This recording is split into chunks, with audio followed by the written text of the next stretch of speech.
sàn ba lấy kem Bình đâu có nhau á. nhớ đó lính đi gác rừng này. Đấy, đi gác rừng nha. Đấy, mấy trồng cây xong bắt đầu đi kiểm tra rừng này. Đấy. Ông đó ông á mày đám cưới mày xong đi vậy ta ông á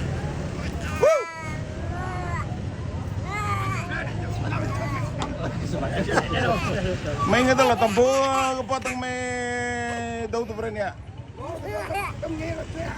đồng nghề lại chơi còn mấy đứa mấy đâu là cái chụp bao quay chụp bao cho quang mới xem quang tôi đó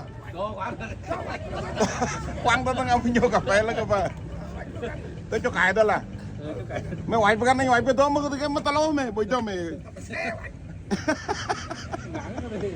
mày ngoại lắm anh mà thành phố mày mày ngoại là bên đó mà ngoại với cái này ngoại bên đó là tao lông mà bây giờ là coi cho nó ở bên lông brick mà là bố tôi phan rang xong mà cái này có cái lại